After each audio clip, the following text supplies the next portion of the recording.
मित्रांनो नमस्कार, जय हिंद. कसे आहेत सगळे मित्रांनो? आपली जी पोलीस भरतीची जी प्रक्रिया सुरू आहे ती जुनी आहे, 2024-25. ओके, आणि 2026ला सुरुवात झालेली आहे आणि येणाऱ्या भरती आपल्यासाठी नवीन अध्याय असणार आहे. आपण पोलीस भरतीला जे काही केलंय, म्हणजे ज्यांना चांगले झाले त्यांच्यासाठी चांगलेच, पण ज्यांच्या बरोबर वाईट झालेलं आहे त्यांना एक सोन्याची संधी पुन्हा चालून येत आहेत. ओके, खूप साऱ्या भरती आहेत. ओके, वनरक्षक आहे, दारूबंदी आहे, पोलीस भरती देखील आहे, तलाठी देखील आहे आणि विस्तार अधिकारी, शिक्षक भरती, आरोग्य भरती, असे भरपूर सारे अपॉर्च्युनिटीज आपल्यासाठी उपलब्ध होत आहेत.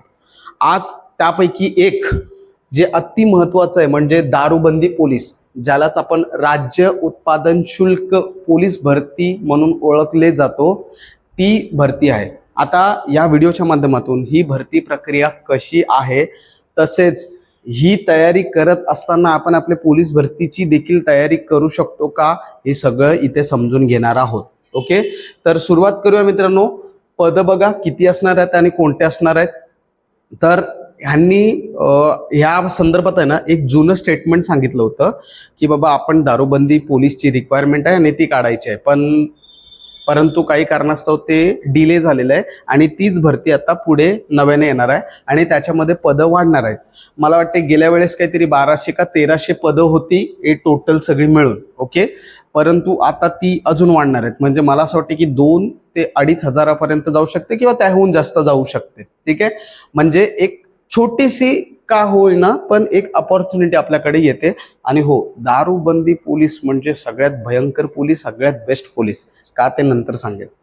तर लक्षात घेऊया, याच्यामध्ये आहेत ना एकूण 5 पदांसाठी ही भरती प्रक्रिया होणार आहे. एक आहे लघु लेखक, दुसरं आहे लघु टंक लेखक, तिसरं आहे जवान म्हणजेच आपण जे पोलीस भरती करतो ते शिपाई, त्यानंतर आहे चालक आणि चपरासी. क्लास 4 ची ही पद आहे चपरासी. ओके, बाकी हे तीनही क्लास 3 ची पद आहेत. लघु लेखक आणि लघु टंक लेखक म्हणजे आपले टाईपरायटर, ते माहित आहे तुम्हाला. त्याच्यासाठी काय काय पात्रता आहेत हे मी तुम्हाला सांगतोच, परंतु या 5 पदांसाठी ही भरती प्रक्रिया राबवली जाणार आहे. ठीक आहे, आता याच्यामध्ये पात्रता काय आहे हे समजून घेऊया. आणि मी तुम्हाला सांगितलंय की ही जी पदं भरली जाणार आहेत ही अजून डिसाईड झालेली नाही आहेत. ओके, म्हणजे जी जुनी होती तीच, पण नवीन जे काही येणार असेल तर ते मी तुम्हाला कळवेल. म्हणजे 2000, 2500, 3000, 5000, 10,000, 20,000 जे काय असेल ते मी तुम्हाला कळवून देईन. ओके, आता पात्रता काय आहे तर बघा, पात्रता काय काय असू शकते. एक शैक्षणिक पात्रता असते, शारीरिक पात्रता असते, वयोमर्यादा किती आहेत हे माहीत असणं गरजेचं आहे, कागदपत्र कोणकोणती लागतात, कारण सर्वात महत्वाचं आणि सर्वात पहिलं म्हणजे कागदपत्र नसेल तर भरती देता येतच नाही. ओके, त्यानंतर मग कौशल्य चाचण्या पण आहेत. ओके, आणि मग आपली मेन परीक्षा आहे लेखी आणि ग्राउंड. इथे पण ग्राउंड आहे, पण कोणाला आहे आणि कोणाला नाही हे पण समजून घेऊ. चलो, तर शैक्षणिक पात्रता म्हणजे काय तर तुमचं शिक्षण या पदांसाठी किती पाहिजे. तर बघा, मी तुम्हाला सांगेन की इकडे जो 10वी पास झालेला मुलगा आहे ना त्याच्यासाठी पण अपॉर्च्युनिटी आहे. म्हणजे आपली पोलीस भरती कशी फक्त आणि फक्त 12वीच्या बेसिसवरच तुम्हाला देता येते. इकडे तुम्हाला काय 10वी तुम्ही उत्तीर्ण पाहिजे. ओके, आणि हे चालक पद आहे ना त्याच्यासाठी तर 7वीच उत्तीर्ण पाहिजे. बाकी तुम्ही आहे लघुलेखक म्हणजे हे थोडंसं हाय लेवलचं हे झालं, बरोबर का. या दोघांना पण फक्त आणि फक्त 10वी पास पाहिजे. जवानला 10वी पास पाहिजे, चपरासीला 10वी पास पाहिजे, फक्त ह्याला काहीतरी 7वी पास पाहिजे चालकला. नेक्स्ट आहे मित्रांनो शारीरिक पात्रता. आता शारीरिक पात्रता काय तर मित्रांनो इथे उंची, छाती आणि वजन असे निकष आहेत. ओके, आता उंचीमध्ये काय तर बघा, पोलीस भरतीसारखंच पुरुषांना जे आहेत मेलला ते आहेत 165 सेंटीमीटर. किती आहे 165 सेंटीमीटर. परंतु महिलांना इकडे अपॉर्च्युनिटी नाही. पोलीस भरतीला महिलांना 155 सेंटीमीटर असते, परंतु इकडे फिमेलला 160 सेंटीमीटर असणार आहे. म्हणजे जी महिला 160 सेंटीमीटरची आहे तिलाच इकडे भरती देता येणार आहे. त्याशिवाय तुम्हाला ही भरती प्रक्रिया देता येणार नाही. कोणाला? या 3 पदांसाठी, 1, 2, 3. ओके, बाकी या 2 पदांसाठी शारीरिक अट नाही. कळलं का. आता नेक्स्ट आहे छाती. तर छाती ही पुरुषांसाठी आहे. सेम पोलीस भरतीसारखी अशी नॉर्मल मोजली तर 79 आणि फुगवून बोटली तर 5 सेंटीमीटर फुगली पाहिजे. ते जर होत असेल तर तुम्ही हे शारीरिक निकष पार करू शकता. आणि तिसरं आहे वजन. पुरुषांसाठी वजनाचा निकष नाही, परंतु महिलांसाठी 50 किलो वजन असणं गरजेचं आहे. त्याशिवाय तुम्हाला ही भरती देता येणार नाही. तिथे वजन मोजणी होणार आहे.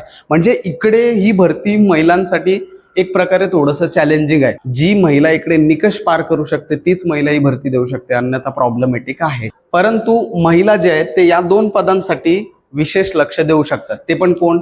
ज्यांची टायपिंग झालेली असेल. पुढे सांगतोच. ओके, कौशल्य चाचणीमध्ये सांगतोच. नेक्स्ट आहे वय. आता इकडे वयोमर्यादा काय? तर सगळ्यांना आनंदाची बातमी आहे. काय माहितीये का? इकडे तुम्हाला आनंदाची बातमी अशी आहे की तुमचं कमीत कमी वय 18 असलं पाहिजे आणि ओपन कॅटेगरीमध्ये असाल म्हणजेच अराखीव तर तुम्हाला 43 आणि राखीव असाल तर तुम्हाला 45 वयापर्यंत ह्या सगळ्या भरत्या मारता येतात. इकडे ते बेनिफिट आहे. आपल्या पोलीस भरतीला कसं आहे, ओपनचा मुलगा किंवा मुलगी असेल 28 संपल्यानंतर तो भरती देऊ शकत नाही. त्यानंतर कास्टमध्ये असेल तर 33 झाल्यावर भरती देता येत नाही. इकडे तसं नाहीये. इकडे तुम्ही बिंदास 45 वयापर्यंत भरती देऊ शकताय. ओके, आपले जे दादा लोक आहेत ना 1990च्या पुढचे, त्यांनी बिंदास याची तयारी केलेली हरकत नाही. तुमच्यासाठी अपॉर्च्युनिटी आहे. नेक्स्ट आहे कागदपत्र. तर कागदपत्र काय लागतात हो?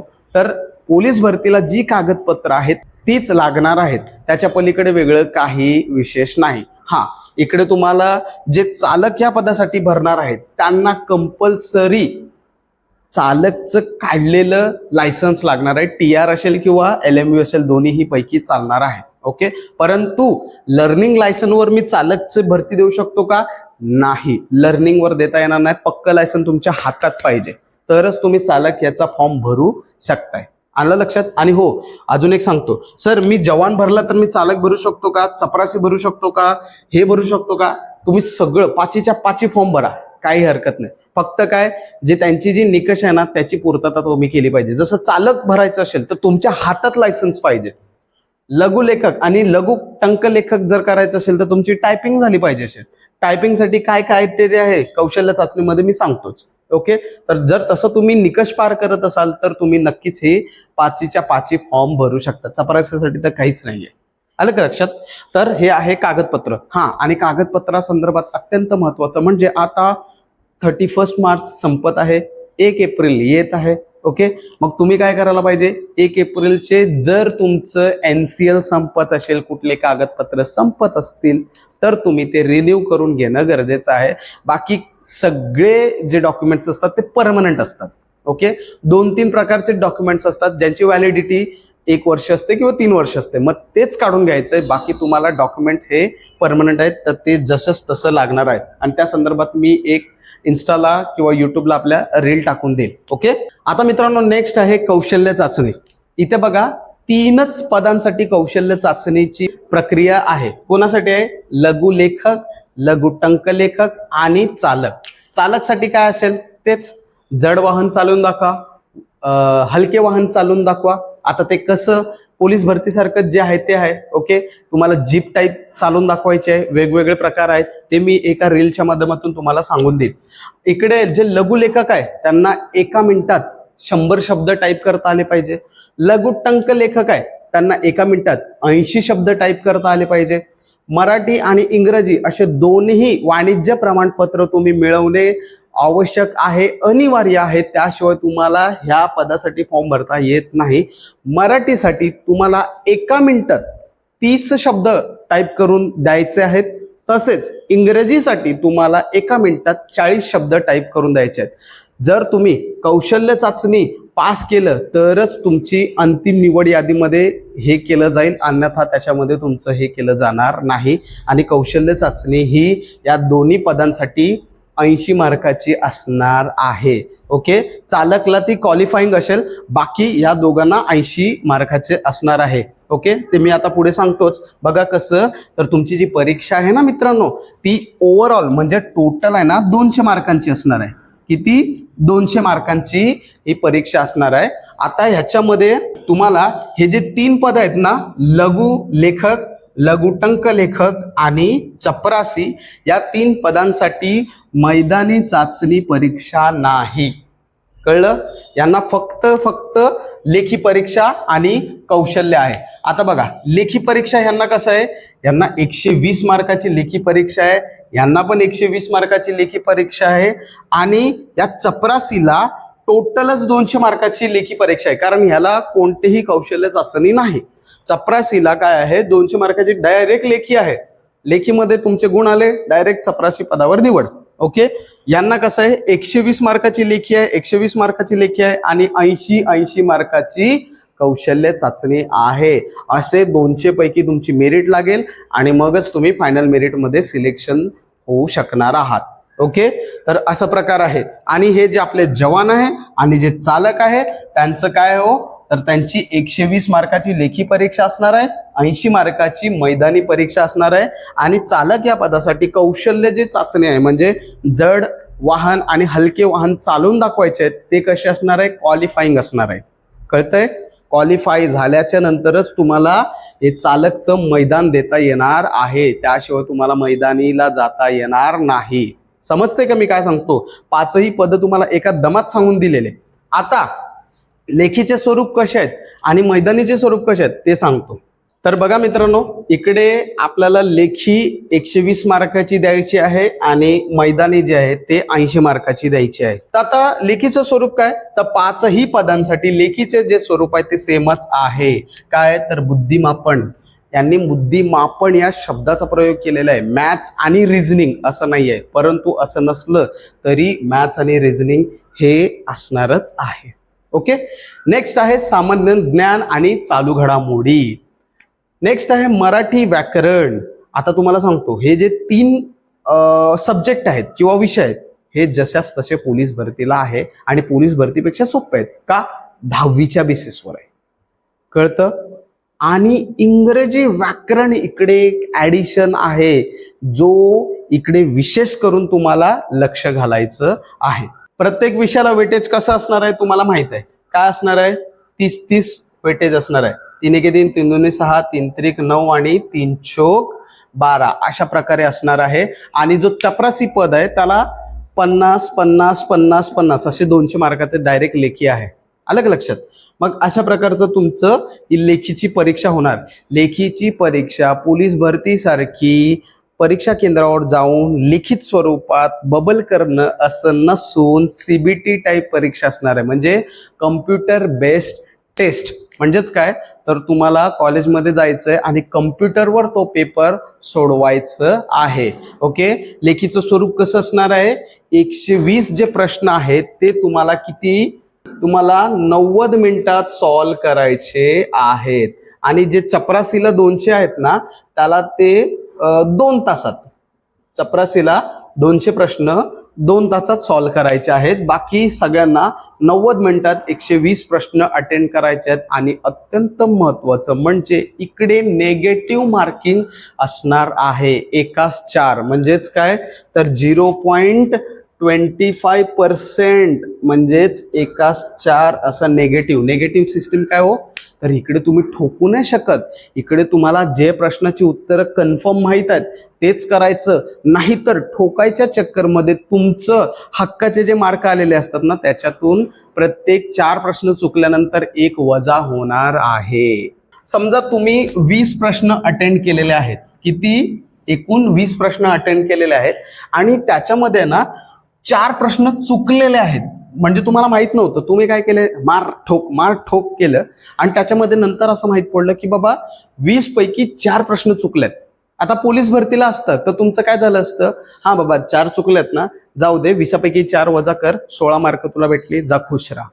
इथे असं नाहीये. इथे तुमचे 4 चुकले ना, 4 चुकवले, मग 1 अजून तुमच्या हक्कातला जाणार. म्हणजे तुम्हाला जे 16 मार्क भेटत होते ते 4 चुकल्यामुळे 1 हक्काचा जाईल आणि तुम्हाला इकडे टोटली 15च मार्क मिळणार आहेत. हे असं प्रकार आहे. कळलं? म्हणून इकडे तुम्हाला जे प्रश्न माहीत असतील, डॅम शोर असतील, तेच अटेंड करता येतील. जय माता दी, जय श्रीराम असं करून जमणार नाही. कळलं? सिंपल सिस्टीम आहे. अशा प्रकारे निगेटिव्ह मार्किंग आणि स्वरूप असणाऱ्या लेखीचा 120 प्रश्न असणार आहेत. 90 मिनिटाला तुम्हाला सॉल्व्ह करायचे आहेत. इकडे इंग्रजी विषय हा एक्स्ट्रा असणार आहे. ठीक आहे. आता इकडे काय झाले, तुमची लेखी परीक्षा झाल्यानंतर एक मेरिट बसेल. ओके, आणि त्या मेरिटमध्ये तुम्ही जर पास झाले तर मैदानी देऊ शकणार. इकडे पण तोच सिस्टम आहे. तुम्हाला काय करायचे आहेत, 45% गुण आणायचे आहेत. किती? 45% गुण हे पासिंगला आहेत. पासिंगला याचा अर्थ नाही फिक्स झालो लेखीला आपला ग्राउंडला बसलो असं नाहीये. ओके, पासिंग आहेत 45%. ठीक आहे. मग याची एक मेरिट बसेल. आणि मेरिट कशी बसेल हो? 1/10. म्हणजेच काय, तर जेवढे काही फॉर्म पडले असतील त्याच्या 1/10 लोक मैदानी परीक्षेसाठी पात्र होतील आणि त्यांनाच मैदानी परीक्षा देता येतील. ठीक आहे, चला सर मी बसलो मैदानीमध्ये. आता मैदानीचं स्वरूप काय, तर मित्रांनो इकडे तुम्हाला 1600 मीटर नाही, महिलांना 800 मीटर नाही, इकडे आहे 1500 मीटर पुरुषांना धावायचं आहे आणि 1000 मीटर महिलांना धावायचं आहे. टायमिंग काय असणार आहे याच्यावर मी एक डिटेल व्हिडिओ तुम्हाला देतो. ओके, सगळं कटिंग वाईज कसं आहे ते देतो तुम्हाला एका रीलच्या माध्यमातून. आणि गोळा इकडे पोलीस भरती सारखंच आहे, तेवढ्याच वजनाचा, तेवढ्याच लांब फेकायचा आणि तशा प्रकारेच मार्क मिळतील. त्याचप्रमाणे तुम्हाला 100 मीटर जे आहे ना ते पण पोलीस भरती सारखंच आहे. पुरुषांना तसंच टायमिंग, महिलांना तसंच टायमिंग. आलं का लक्षात? हा, मार्कामध्ये, कटिंगमध्ये आणि ह्या सगळ्यामध्ये थोडासा फरक आहे, तो मी तुम्हाला एक स्पेशल व्हिडिओमध्ये देईन. तर हे होतं मित्रांनो दारूबंदीचं संपूर्ण भरती प्रक्रिया स्वरूप. आता हे सगळं झाल्याच्या नंतर तुमचे डॉक्युमेंट व्हेरिफिकेशन होतील, मेडिकल होतील आणि तुम्ही 9 महिन्याच्या ट्रेनिंगसाठी विविध याच्यामध्ये जाणार. बाकी पुढची प्रक्रिया सगळी सेम, पगार वगैरे सगळं सेम. हा, बाकी जो टंकलेखक आणि लेखक यांना पगार खूप भयंकर आहेत, PSI लेवलचं पगार आहे. आलं का लक्षात? त्यांचं श्रेणी 16, त्यानंतर श्रेणी 12 अशा प्रकारे पगार आहे त्यांना. म्हणजे 10वी पासवाल्यांना एवढं भयंकर पगार आहे. परंतु त्याच्यासाठी तुम्हाला ते पास होणं गरजेचं राहणार आहे. तर मी म्हणेन की ज्यांचं टायपिंग वगैरे झालेली असेल किंवा नसेल जरी तरी टायपिंग करून घ्या. चांगली अपॉर्च्युनिटी येते, चांगला पगार आणि राज्य उत्पादन शुल्क म्हटलं तर पैसाच पैसा. पैसा कळलं का? हां, तर हे होतं. तरी तुम्हाला काही अडचणी असतील कमेंट बॉक्स ओपन आहे. डिअर पोलीस हा तत्पर आहे, प्रश्न टाका, उत्तर मिळेल. थँक्यू. जय हिंद.